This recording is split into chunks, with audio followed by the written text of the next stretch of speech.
বা জান্নাতীদের মধ্যে এই উম্মতের মানুষের সংখ্যা বেশি হবে, তবুও নবী সাল্লাল্লাহু আলাইহি ওয়াসাল্লাম বলেছেন যে আমার উম্মত 73টা দলে ভাগ হয়ে যাবে। বানু ইসরাইল 72 দলে ভাগ হয়েছিল। ওয়াতাফতারিকু উম্মতি আলা 73 মিল্লা, আমার উম্মত 73টা দলে ভাগ হয়ে যাবে। কুল্লুহুম ফিন্নার, প্রত্যেকটা দলই যাবে জাহান্নামে, ইল্লা মিল্লাতান ওয়াহিদা, একটা মাত্র দল ছাড়া। কিলা মান হিয়া ইয়া রাসূলুল্লাহ, বলা হলো তারা কারা হে আল্লাহর রাসূল সাল্লাল্লাহু আলাইহি ওয়াসাল্লাম? নবীজি বললেন মা আনা আলাইহি ওয়া আসহাবি, আমি যার উপরে আছি, আমার সাহাবীরা যার উপরে আছে। দুর্ভাগ্যজনক হচ্ছে ইসলামের নামে যত দলাদলি হয়েছে সবারই এই একটাই দলিল যে মা আনা আলাইহি ওয়া আসহাবি, আমি যার উপরে আছি, আমার সাহাবীরা যার উপরে আছে। সবাই দাবি করে আমরা তাই করছি। কেন বেশিরভাগ মানুষ জাহান্নামে যাবে? একটা উত্তর আমরা পেলাম, চোখ দিয়েছি দেখেনি, কান দিয়েছি শোনেনি, কলব দিয়েছি উপলব্ধি করেনি। অর্থাৎ আল্লাহর সত্যের সন্ধান তারা পায়নি, সত্যকে মূল্যায়ন করে নাই, আল্লাহ পাকের বিধানের আনুগত্য করেনি। আরেকটা কারণ আছে, সেটা হলো শিরক। কারণ যে বেশিরভাগ মানুষ জাহান্নামে যাবে তাদের আমল নামায় একটা পাপ থাকবে, খুব কমন পাপ, সেটা হলো শিরকের পাপ। কিভাবে এটা বলতে পারি? এভাবে পারি যে আল্লাহ পাক সূরা নিসার মধ্যে বলেছেন ইন্নাল্লাহা লা ইয়াগফিরু আন ইউশরাকা বিহি ওয়া ইয়াগফিরু মা দুনা যালিকা লিমান ইয়াশা। আল্লাহ পাক বলছেন আমি শিরক ছাড়া অন্য যে কোনো গুনাহ যাকে ইচ্ছা ক্ষমা করে দেব। আল্লাহ পাক বলছেন আমি, আল্লাহ পাক শিরকের গুনাহ মাফ করেন না, অন্য যে কোনো গুনাহ যাকে ইচ্ছা আল্লাহ পাক মাফ করে দিবেন ইনশাআল্লাহ। আল্লাহ পাক যখন ঘোষণা দিলেন যে শিরক ছাড়া অন্য গুনাহ আমি মাফ করে দেব ইনশাআল্লাহ, শুধু মানুষের সাথে জড়িত বিষয় বাদ দিয়ে। কারণ মানুষের সাথে জড়িত বিষয় আল্লাহ রাব্বুল আলামিনের কাছে ক্ষমা চেয়ে লাভ হচ্ছে না। যেটা মানুষের সাথে জড়িত বিষয় সেটা আল্লাহর কাছে ক্ষমা চেয়ে লাভ হচ্ছে না। ধরেন আপনি কারো গীবত করেছেন, নাউজুবিল্লাহ, কারো সম্পদ আত্মসাৎ করেছেন, কারো প্রতি জুলুম করেছেন, কাউকে গালি দিয়েছেন, চুরি ডাকাতি করেছেন, ছিনতাই করেছেন, অন্যের সম্পদ আত্মসাৎ করেছেন, কাউকে ধর্ষণ করেছেন, অর্থাৎ অন্য কারো সম্মানহানি করেছেন, জান মাল ইজ্জতের হানি করেছেন। এই বিষয়টার ক্ষমা আল্লাহর কাছে পাওয়া যাবে না। এই ক্ষমাটা ওই বান্দার কাছে নিতে হবে যে ভাই আমি আপনার গীবত করেছিলাম, আমাকে মাফ করে দেন। ভাই আমি আপনার সম্পদ চুরি করেছি, এই নেন, ফেরত নেন। ভাই আমি তোমার জমি আত্মসাৎ করেছি, এটা তোমার, তুমি নিয়ে নাও। ভাই আমি তোমার কাছে টাকা ধার নিয়েছিলাম, দেইনি, এই যে দিয়ে দিলাম, শোধ। প্রতিটা বিষয় যেটা মানুষের সাথে জড়িত, হাক্কুল ইবাদ, এটা আল্লাহর কাছে ক্ষমা হবে না, এটা তার কাছেই ক্ষমা নিতে হবে, এবং এটা খুব কঠিন বিষয়।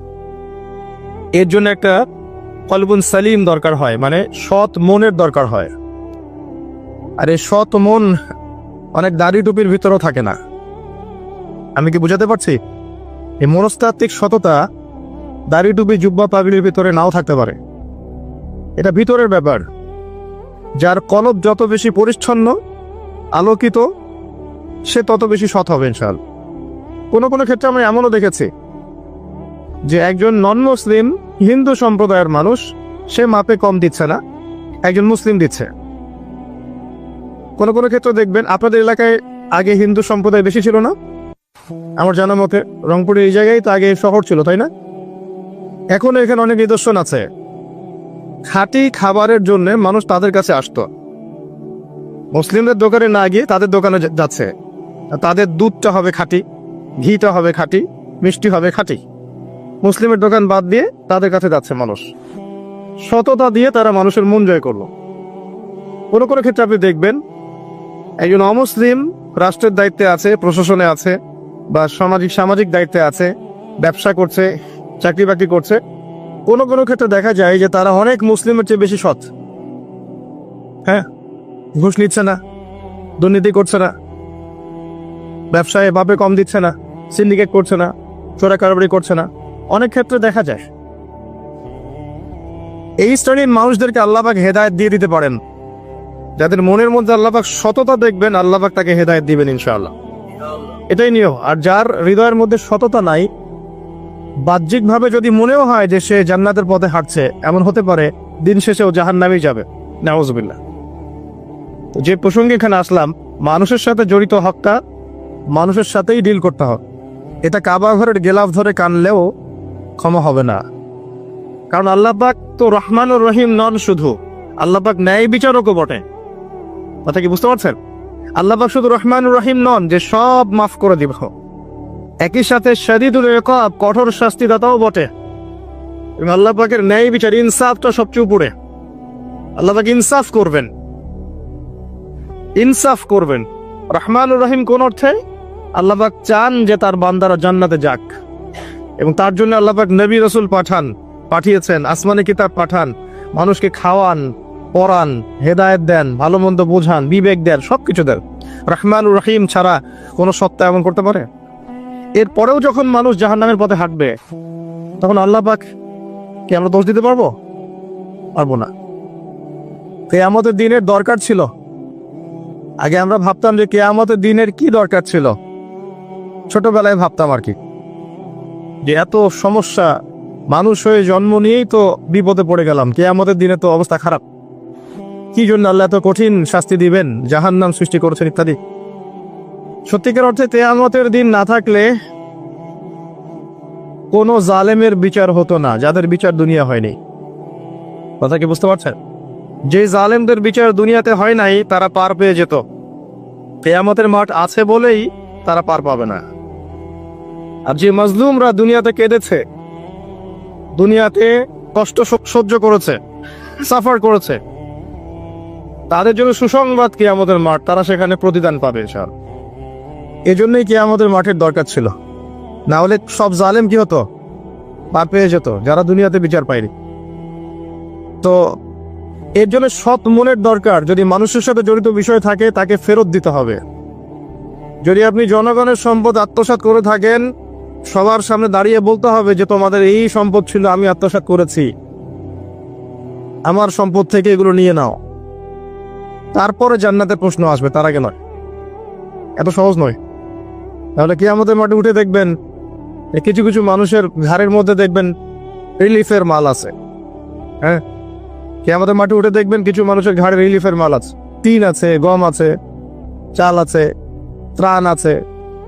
নবী সাল্লাল্লাহু আলাইহি ওয়াসাল্লাম বলেছেন, যে যেটা আত্মসাৎ করবে সেটা নিয়ে কিয়ামতের মাঠে উঠবে। হ্যাঁ, কেউ যেটা একটা গরু আত্মসাৎ করে থাকে, গরু তার ঘাড়ে থাকবে। হ্যাঁ, গরু নিয়ে হাঁটবে সে। কেউ যদি ছাগল আত্মসাৎ করে থাকে, ছাগল থাকবে ঘাড়ে। কেউ যদি কারো জমিন আত্মসাৎ করে থাকে, জমি, ওই এক তবক হলে 7 তবক চাপিয়ে দেওয়া হবে। তবক মানে তো বোঝেন, তবাখন আইন তবাক, কোরআন পড়ে দেখেন। এর জন্য দুনিয়াতে হকটা মেটাতে হবে, এটা খুব ডিফিকাল্ট। ওমর রাদিয়াল্লাহু আনহু একবার একজন বেদুইনের বুকের মধ্যে লাঠি দিয়ে আঘাত করেছিলেন। আঘাত করাটা তার জন্য জায়েজই ছিল ওই সময়, কারণ সে বিরক্ত করছিল বারবার। ওমর রাদিয়াল্লাহু আনহু রাষ্ট্রীয় বড় দায়িত্ব পালনে ব্যস্ত ছিলেন। এই সময় একজন বেদুইন এসে তার জামা ধরে টান দিচ্ছে, দিয়ে বলছে যে আমার কথা শোনেন, আমার কথা শোনেন। তিনি ব্যক্তিত্ব সম্পন্ন মানুষ ছিলেন, লাঠি দিয়ে একটু গুতা দিয়েছেন, দেখছো না আমি ব্যস্ত আছি। একটু পরেই তার চিন্তা হলো, আমি কি জুলুম করে ফেললাম? একজন সাহাবীকে পাঠালেন তাকে ডেকে নিয়ে আসবে। সেই সাহাবী তাকে ডেকে নিয়ে আসলেন। এবার সেই ব্যক্তিকে দাঁড় করিয়ে ওমর রাদিয়াল্লাহু আনহু বলছেন, আমিরুল মুমিনিন, অর্ধ জাহানের খলিফা, অর্ধেক বিশ্বের খলিফা, ছোট্ট একটা কান্ট্রির না, পুরো অর্ধেক বিশ্বের খলিফা। তিনি বলছেন, হে লাঠি নাও। হাদা সদরি ইন আরাত, এই যে আমার বুক, তুমি যদি চাও আমার বুকে ওইভাবেই গুতা দিয়ে প্রতিশোধ নিয়ে নাও। আমি কি বুঝাতে পারছি কথা কিছুটা? এই ব্যক্তি হতভম্ব হয়ে গেল যে সত্যি কি উনি আমাকে এই কথাটা বলছেন? তিনি আমিরুল মুমিনিন হয়ে এই কথা বলছেন যে আমার বুকের মধ্যে লাঠি দিয়ে আঘাত করে তুমি প্রতিশোধ নিয়ে নাও। ওমর রাদিয়াল্লাহু আনহু বলছেন, হ্যাঁ এটা করো, কিয়ামতের মাঠে আমাকে আল্লাহর ওয়াস্তে জবাবদিহি করায়ও না। তখন সেই ব্যক্তি বলছে, আমিরুল মুমিনিন, আমার এটার কোনো প্রয়োজন নেই, আমি আপনাকে মাফ করে দিলাম। ওমর ইবনে খাত্তাব তিনি বলছেন যে আল্লাহ তোমাকে মাফ করে দিন। সুবহান। এই ছিল ইনসাফ। যদি মানুষের সাথে জড়িত কোনো হক থেকে থাকে তাহলে এই দুনিয়াতেই পরিশোধ করতে হবে। কারো টাকা নিয়ে থাকলে টাকা ফেরত দিয়ে দিবেন। কারো যদি জমির সম্পত্তি কোনোভাবে ঝগড়াঝাটি হয়ে থাকে, জমি নিয়ে নিয়েছেন কোনোভাবে, ফেরত দিয়ে দিবেন। যদি বোনের সম্পত্তি পাওয়ার অধিকার থাকে দিয়ে দিবেন। যার যার হক তাকে তাকে দিয়ে দিবেন। পরকালের জন্য নিউট্রাল হয়ে যান। পরকালে মানুষের সাথে জড়িত কোনো হক নিয়ে ওঠেন না, খুব ডিফিকাল্ট। কি হবে তাহলে? পরিণতিটা এটা হবে, নবী সাল্লাল্লাহু আলাইহি ওয়াসাল্লাম বলেছেন, কিয়ামতের মাঠে কিছু মানুষ উঠবে যারা নামাজ, রোজা, হজ, যাকাত, সাদাকা এরকম অনেক নেকি নিয়ে উঠবে। নেকি নিয়ে ওঠার পরে দেখবে সামনে যে অনেক মানুষ দাঁড়িয়ে আছে পাওনাদার, কারো গীবত করেছে, কাউকে ধর্ষণ করেছে, কারো সম্পদ আত্মসাৎ করেছে, কাউকে গালি দিয়েছে, কাউকে জুলুম করেছে ইত্যাদি। এই মানুষগুলো দাঁড়িয়ে থাকবে। ওই সময় তো আর বেচা কেনার সুযোগ নাই, পরিশুদ্ধ হওয়ার সুযোগ নাই। আল্লাহ পাক তখন বলবেন যে এই ব্যক্তিদের নেকি তাদের আমল নামায় দিয়ে দাও, পাওনাদারদের আমল নামায় এই নেকি দিয়ে দাও। ও নামাজ, রোজা, হজ, যাকাতের নেকি থেকে তাদের ঋণ শোধ করা হবে। এবং শোধ করতে করতে যদি নেকি শেষ হয়ে যায় তখন ওই ব্যক্তিদের গুনাহ থেকে গুনাহ এই ব্যক্তির আমল নামায় যুক্ত করা হবে। পরিশেষে এই ব্যক্তি যাবে জাহান্নামে, ওরা চলে যাবে জান্নাতে। বলেন নাউযুবিল্লাহ। দুনিয়াতে আল্লাহর সাথে জড়িত বিষয় থাকতে পারে, পরকালে যেন মানুষের সাথে জড়িত কোনো হক রাখেন না। এটাই প্রথম নসিহত।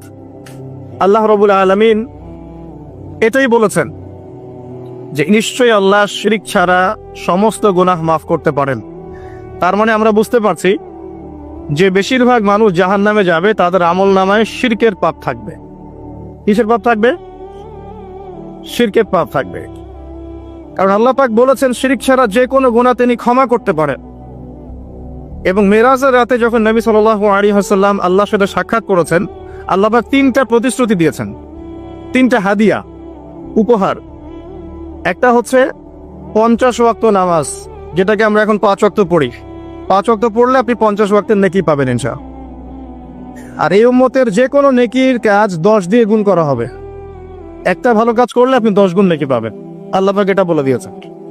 কিন্তু গুনাহ একটা করলে একটাই পাবেন। একটা গুনাহ করেছেন, একটাই থাকবে, এটাকে 10 দিয়ে গুণ করা হবে না। এটা প্রথম হাদিয়া। দ্বিতীয় হাদিয়া হচ্ছে সূরা বাকারার শেষের 3টা আয়াত। সূরা বাকারার শেষের 3টা আয়াত, লিল্লাহি মা ফিস সামাওয়াতি, এখান থেকে ফানসুরুন আলাল কওমিল কাফিরিন পর্যন্ত।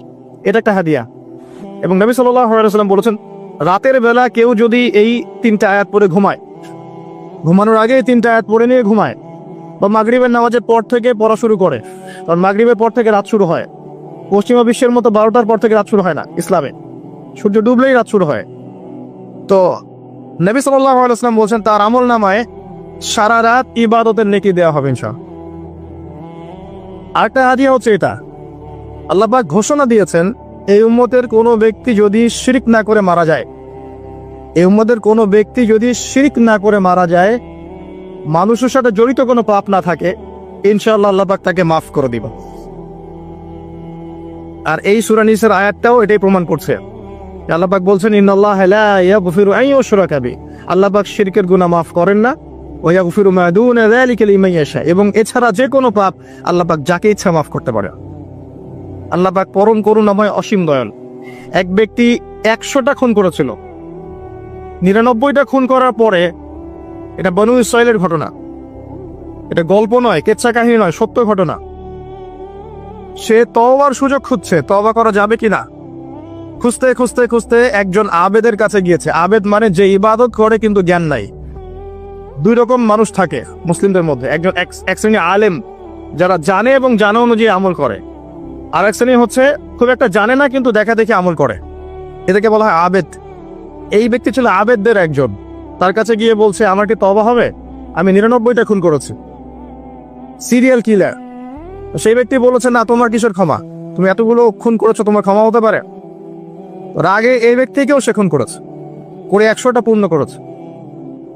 এরপরে আরেকজনের সন্ধান পেয়েছে যে একজন আলেম, তার কাছে গিয়ে তওবার সুযোগ খুঁজছে। সে বলল হ্যাঁ তোমার তওবা হবে ইনশাআল্লাহ, তুমি খালেস ভাবে তওবা করো, করে এই এলাকা থেকে চলে যাও। কারণ তওবার পরে নতুন জীবন শুরু করবে, এই পরিবেশে থাকলে তুমি অতীতের হিস্ট্রিগুলো তোমার মনে করবে, তুমি চলে যাও দূরে কোথাও, সেখানে গিয়ে থাকা শুরু করো। সে তওবা করে ওইদিকে চলে যাচ্ছিল, রাস্তায় মৃত্যু হয়। এবার 2 শ্রেণীর ফেরেশতা চলে আসছে, জান্নাতের এবং জাহান্নাম। কে তার আত্মা নিবে? আমরা মৃত্যুর সময় টের পেয়ে যাবো যে কে জান্নাতে কে জাহান্নামী। ফেরেশতাদের আকৃতি দেখেই, ঠিক আছে? আর একজন মানুষের মৃত্যু থেকেই তার কিয়ামত শুরু হয়ে যায়। কিয়ামত কবে হবে এর চেয়ে বড় কথা যে মৃত্যুর জন্য আমরা প্রস্তুত কিনা। তো এখন জাহান্নামের ফেরেশতারা রূহ নিতে চাচ্ছে ওই ব্যক্তির, আবার জান্নাতি ফেরেশতারাও চাচ্ছে। দুজনের মাঝখানে একটা ডিবেট চলছে।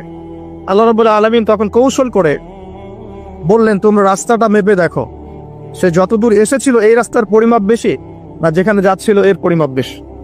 দেখা গেল সে যতদূর গিয়েছিল এর পরিমাপ বেশি। আল্লাহ পাক জমিনকে প্রশস্ত করে দিলেন। এভাবে কৌশল করে আল্লাহ পাক এই ব্যক্তিকে মাফ করে দিলেন। এখানে আপনাকে খুনের অ্যাক্সেস দেওয়া হচ্ছে না। এই হাদিসটা বলে আপনাকে খুন করতে উৎসাহিত করা হচ্ছে না। আপনাকে বোঝানো হচ্ছে আল্লাহ পাকের মার্সি, দয়া কত প্রশস্ত। আরেক ব্যক্তি ছিল, সে ব্যভিচারিণী, ব্যক্তি না, সে মহিলা। সে ব্যভিচারিণী মহিলা, প্রস্টিটিউশনে ছিল, যাকে আমরা এখন যৌনকর্মী বলি বর্তমান আধুনিক সভ্যতায়, সো কল্ড আধুনিক সভ্যতায়। এবং তাদের অধিকারের জন্য আমরা অনেক কিছুই করতে চেষ্টা করি। আমরা একটা স্লোগানও দিই, আমার দেহ আমার সিদ্ধান্ত, নাউজুবিল্লাহ। তো এই মহিলা রাস্তা দিয়ে যাচ্ছিল, দেখেছে একটা কুকুর পিপাসার্থ, প্রচন্ড পিপাসার্থ, জিহ্বা বেরিয়ে গেছে। তার মায়া লাগলো, সে নিজের মোজাটা খুলে কুয়াতে নামালো, নামিয়ে অনেক কষ্ট করে সে পানি উঠালো, উঠিয়ে কুকুরকে পান করিয়েছে। এই একটা কাজের জন্য আল্লাহ পাক তাকে মাফ করে দিয়েছে। আরেকজন ব্যক্তি যে প্রচন্ড পাপী ছিল, মৃত্যুর সময় সে তার সন্তানদেরকে ওসিয়ত করছে যে আমি অনেক অন্যায় করেছি, আল্লাহ যদি আমাকে ধরতে পারেন তাহলে আমার অবস্থা খারাপ। তো আমি যখন মারা যাব তখন আমার দেহটাকে পুড়িয়ে ফেলবে, পুড়িয়ে অর্ধেক ছাই বাতাসে ভাসিয়ে দিবে, আর অর্ধেক ছাই সমুদ্রে ভাসিয়ে দিবে। মানে বাতাসে অর্ধেক উড়িয়ে দিবে, সমুদ্রে অর্ধেক ভাসিয়ে দিবে। ছেলেরা তাই করলো। এই ব্যক্তির আকীদা কি? যদি আল্লাহ আমাকে ধরতে পারেন তাহলে খবর আছে। তার মানে ওর আকীদা যে আল্লাহ ধরতে পারবেন না এমন করলো, এটা কিন্তু কুফরি আকীদা, তাই নয় কি? পুনরুত্থানে বিশ্বাস না করাটা কুফরি নয় কি? ইমানের 6টা পিলারে একটা হচ্ছে পরকালে বিশ্বাস, তাই না? একটা পিলারই তো তার মধ্যে নাই। তো সন্তানরা তাই করলো। আল্লাহ পাক সাগরকে বললেন ছাই জমা করে দাও, জমিনকে বললেন ছাই জমা করে দাও। আর বাই দ্য ওয়ে, আল্লাহর আদেশ প্রকৃতি শোনে, মানুষ না শুনলে প্রকৃতি শোনে। সাগরের পরে গিয়ে আপনি দাঁড়ান, দাঁড়িয়ে থাকবেন, এই বিশাল সমুদ্র গর্জন করতে করতে আসবে, এসে বিনয়ের সাথে আপনার পা ধুয়ে দিবে। আল্লাহ পাক তাকে আদেশ করেছেন, তোমার সামনে দাঁড়ালে পা ধুয়ে দিও, অহংকার করো না। আল্লাহ যখন ওই সমুদ্রকে আদেশ করবেন যে এই জনপদের লোকেরা আমার আদেশ মানছে না, জলোচ্ছ্বাস দিয়ে উড়িয়ে দাও, সমুদ্র তাই করবে। প্রকৃতি আল্লাহর কথা শোনে। ছাই জড়ো করা হলো। জড়ো করার পরে আল্লাহ পাক এই ব্যক্তিকে আবার পুনরুজ্জীবিত করে জিজ্ঞাসা করলেন, কি জন্য এই কাজটা করেছেন, কেন এই কাজটা করেছো? তখন এই ব্যক্তি বলছে, হাদিসের কথাগুলো এমন, এই ব্যক্তি বলছে, মিন খাশিয়াতিকা ইয়া রাব্বি, আল্লাহ আমি তোমার ভয়ে এই কাজটা করেছি না। আর তুমি খুব ভালো করেই জানো হে আল্লাহ যে আমি তোমার ভয়ে করেছি না অন্য কোনো কারণে করেছি। আল্লাহ পাক বললেন, আমি তোমাকে মাফ করে দিলাম।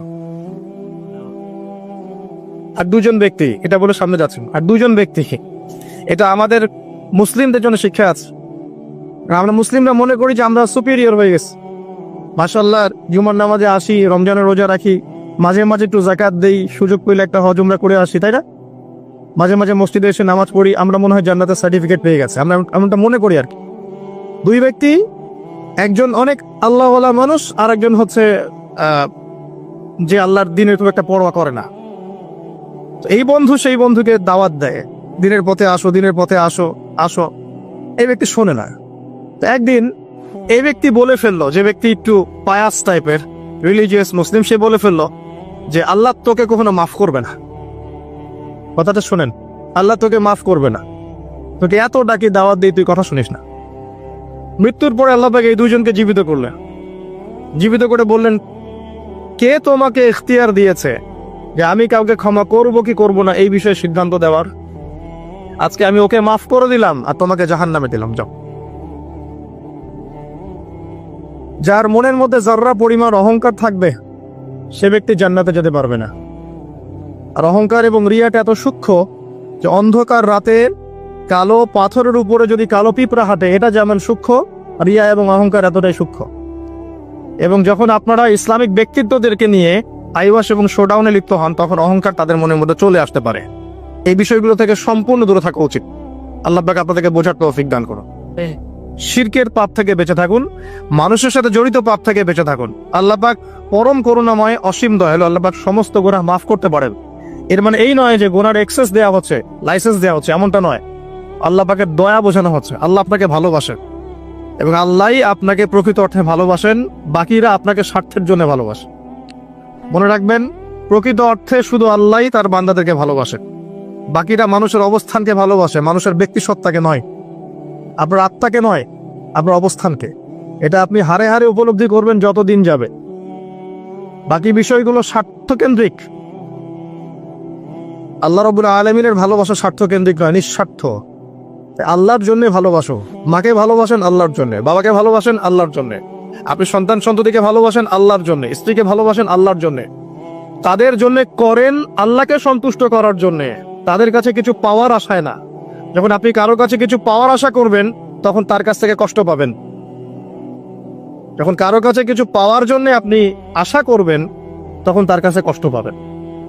এর বাইরে একটা ভালোবাসা থেকে, ডিভাইন, আল্লাহর পক্ষ থেকে আসে। সেই দুই ব্যক্তি যারা আরশের ছায়ায় ছায়া পাবে, ওই 7 শ্রেণীর মধ্যে এক শ্রেণী হচ্ছে ওই দুই ব্যক্তি যারা একে অপরকে শুধু আল্লাহর জন্য ভালোবাসত। এই ভালোবাসা, মুআমালাত, আপনার উঠা বসা, চলাফেরা, ইবাদত, প্রতিটা কাজ হোক শুধু আল্লাহর সন্তুষ্টির জন্য। এটাই হচ্ছে তাওহীদের চূড়ান্ত লেভেল।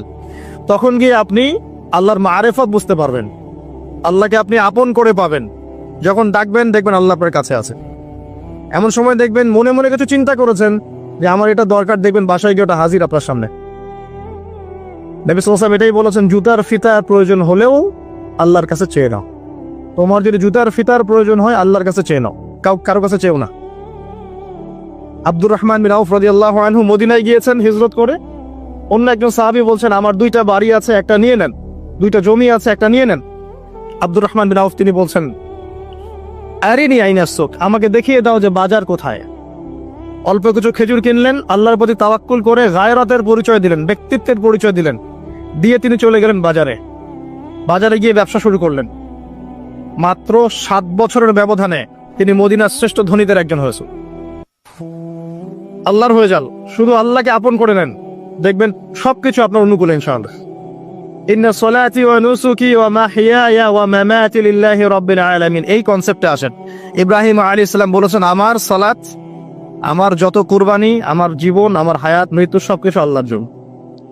তখন দেখবেন দুনিয়াতে যদি আল্লাহর পথে চলতে আপনি বাধা পান, বিপত্তি পান, কষ্ট পান, দুঃখ কষ্ট আসে, বালা মুসিবত আসে, আপনার মুখে হাসি থাকবে। আপনি বুঝবেন এগুলো আল্লাহর জন্য, আল্লাহ এগুলোর প্রতিদান দিবেন ইনশাআল্লাহ। এবার আসেন আরেকটা পয়েন্ট এসে আমি আলোচনা শেষ করতে চাই। আমাদের সামনে একটা মৌসুম অপেক্ষা করছে আল্লাহর ক্ষমা পাওয়ার। 3 শ্রেণীর মানুষের জন্য নবী সাল্লাল্লাহু আলাইহি ওয়াসাল্লাম অভিশাপ দিয়েছেন। অভিশাপ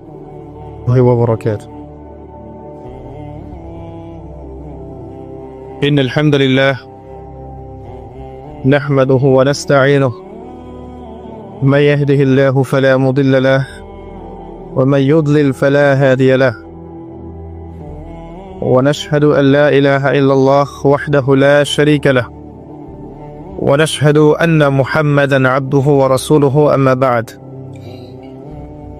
فأعوذ بالله من الشيطان الرجيم بسم الله الرحمن الرحيم وقال الله تعالى في كلامه المجيد والفرقانه الحميد يا أيها الذين آمنوا اتقوا الله حق تقاته ولا تموتن إلا وأنتم مسلمون